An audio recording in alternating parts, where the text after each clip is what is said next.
Hello my dear viewers, and I hope all of you are doing great. This week I want to show you a little more of Long Island. And so we will visit this region here, mainly Setauket. I will be honest, my initial thought was to drive to Montauk, which is the furthest point on Long Island. However, in the summer, it takes over 3 hours to get there due to traffic. And I woke up at 4:30 in the morning 3 times now, each time thinking that maybe today there is some hope for no traffic, but nope, I was always disappointed. So I still want to do that location, but it's probably going to be in like September. However, my mind was already set on a lighthouse, and so far I only did one on Fire Island. I figured I will show you a lighthouse on the other side of the island, in the village of Old Field. Since this trip was about 55 miles for me, I figured I will stop and show you the Long Island Welcome Center, which is off the Long Island Expressway, just past exit 51, going in the direction of Riverhead. And I highly recommend it, even if you don't have to use the restroom. Outside, you have this cool miniature lighthouse. See? That's our connection to the video for this week, so there is a theme. There are also Adirondack chairs to relax on, and a whale and a boat, which, when you think about it, are not there randomly, but I'm pretty sure they pay tribute to the history of Long Island with the whaling industry back in the days. Inside, you have a map of Long Island on the floor with some of the main attractions and places to visit, as well as some historical items. Like potatoes. In like 2 or 3 months, I will take you on a farm to buy some potatoes. Hey, don't forget, my roots are Polish, so when it comes to potatoes, I can cook, fry, bake, roast, or grill them in 1,000 different ways.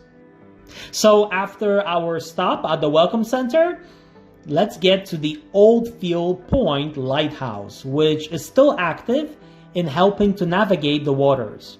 Like I mentioned in my video about the lighthouse on Fire Island, each lighthouse has its own unique patterns and lights and so on, and so this one has a green and red lights which flash every 12 seconds. So in a span of 24 seconds, you will see one flash of red light and one flash of green light.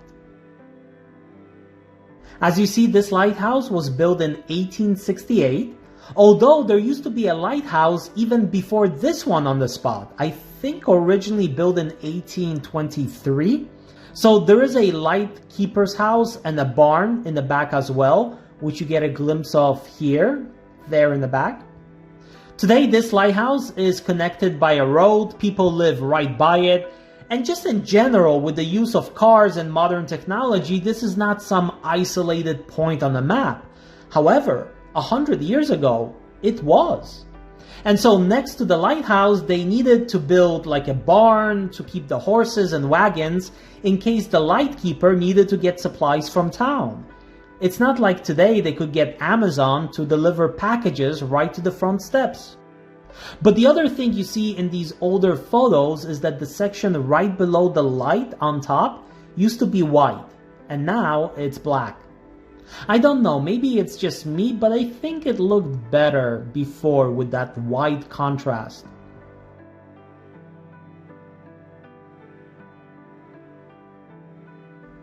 And here it is overlooking the Long Island Sound. It was deactivated in 1933 and a tower was put next to the lighthouse with a beacon on top. But since, the tower has been removed and the light transferred back to the top of the lighthouse. So all of this was pretty interesting, but you know what the best part for me was? This little fella. He was essentially following me everywhere I went, and I was fairly close to him, and not even the slightest reaction of running away from me. I wish I had like a carrot or a cucumber or something like that so that we could have bonded even more. Next, I want to take you to a nearby Flax Pond. Flax is a plant out of which linen is made out of, and hence exactly the industry that used to thrive here in the past. Walking to the pond, you can pass by the Child's Mansion, which you see here. Now, I'm not an expert on this history, but I believe this used to be the house of Eversley Childs, and Stony Brook University has a special collections archive about the family with documents going back as far as 1772, so even before the American Revolution. That's kind of cool. But also, if I'm not mistaken, in the Philippines there is the Eversley Child's Sanitarium and General Hospital, which was established in 1930, and originally it was meant to be for patients with leprosy. It's named after Eversley Childs, who donated $180,000 to build it. I read this in New York Times article from 1928, so that was a lot of money back then. I believe today this home is part of Stony Brook University, and in fact, again, I'm not 100% certain how the exact ownership of this land works, but it is in joint ownership between the state of New York and Stony Brook University, which is State University of New York, SUNY. So that being said, if you want to come here and park your car, you need to obtain a permit first. And the same goes for the beach I was showing you in the beginning of this video. But let me take you down the trail to the Flax Pond Bridge and the wetland area. Now, tell me this is not awesome. Here you can truly be one with nature and observe many birds.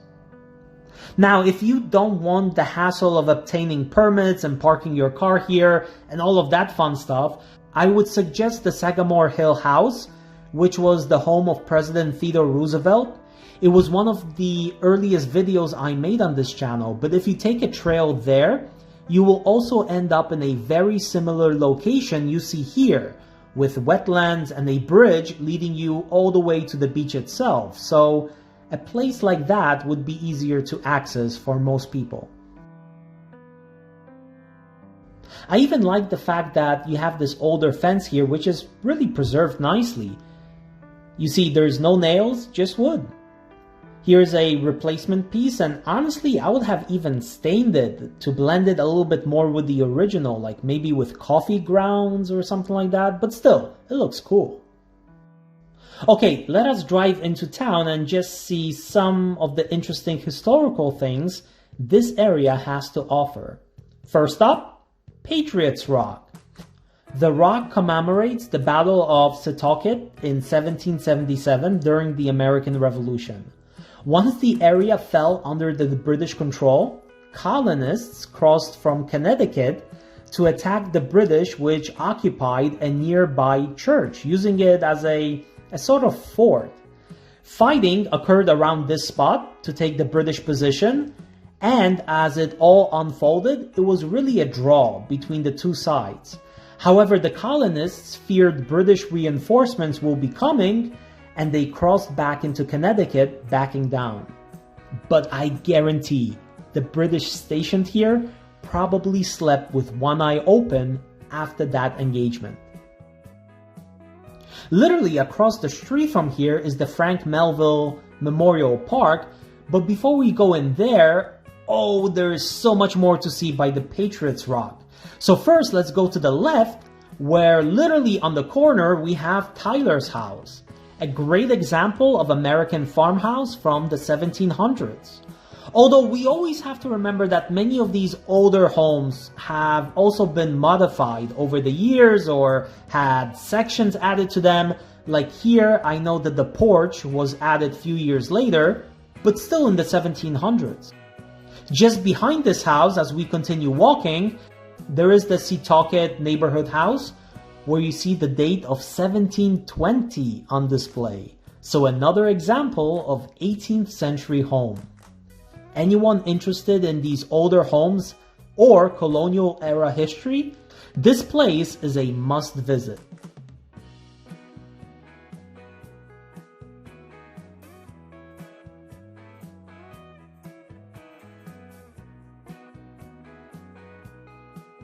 A little down the road, there is the Laurel Hill Cemetery right off the road and up the hill.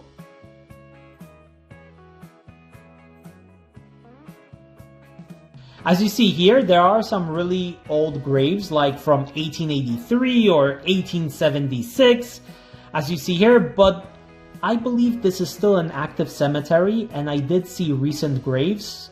Therefore, like I said before, I really try to respect people's privacy, so I didn't really want to record too much here.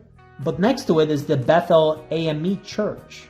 The congregation itself was established in 1848, and this building was built in 1909, with the previous ones burning down. Honestly, once you begin to look more closely into the history of like 18th and 19th century, you begin to realize just how dangerous fire was and how many structures collapsed because of them. But anyway, this church has been at the heart of the Native American and African American community here since the colonial times. So again, lots of history on this street. Going back to the Patriots Rock and now going to the right of it, you will see a beautiful library building which dates back to the 1890s. And across the street, you have the village Greene, where you see a marker here explaining that this was the site of the first settlement in 1655. There is another rock which commemorates those who died from here fighting in World War I and World War II, but also remember other military wars all the way to the most recent War on Terror. Across the street, we have the Caroline Church's carriage shed, which dates back to the 1880s. So back in the day, some local residents needed a place to keep their carriages and horses, and so voila! We have a 7-bay shed here.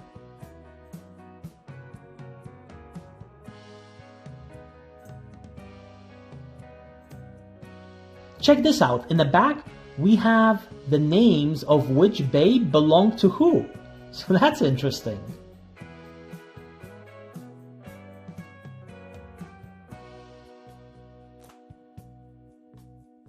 I also love these older, well, sort of windows. Very simple, just a piece of wood going along a groove. But hey, it got the job done, right?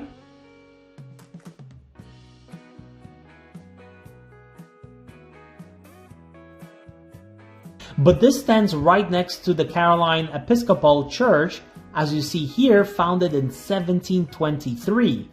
Although this building is from 1729, but still almost 300-year-old structure now. So we have the graves sort of circling the church itself.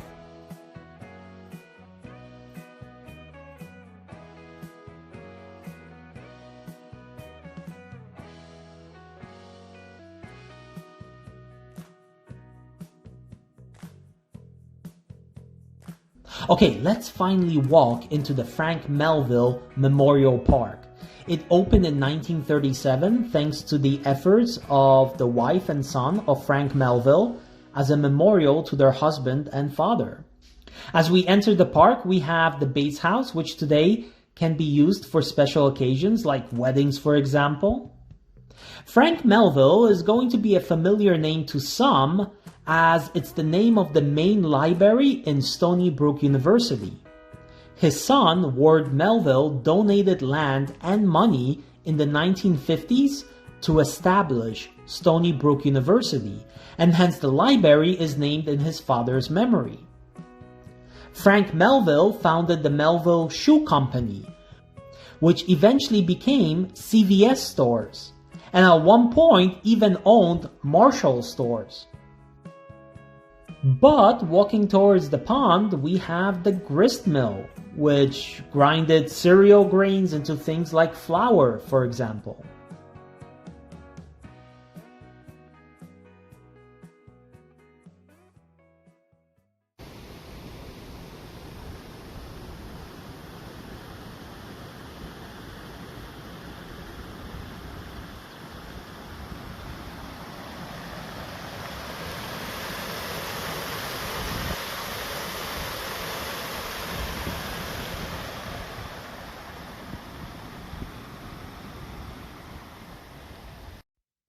We also have an example of early 20th century barn Hops Barn, which is from 1917. I love the hinges on this barn.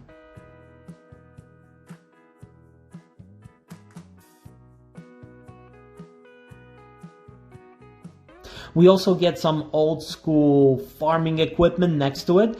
I think this was a hay rake, if I'm not mistaken. So it's used to collect cut grass or hay. But overall, again, it's a very nice, relaxing walk around the pond. I honestly loved it, and I think anyone who does this walk is going to enjoy it as well. And as we come out on the other side of the park, the last thing you will see is the US Post Office building from 1941. Wrapping up this adventure, I just drove a short distance to the Abraham Woodhull house, but along the way there's also a marker for a former Strong's Neck Bridge, which was built in 1879 and torn down in 1930s. Here's an image of it as it still stood.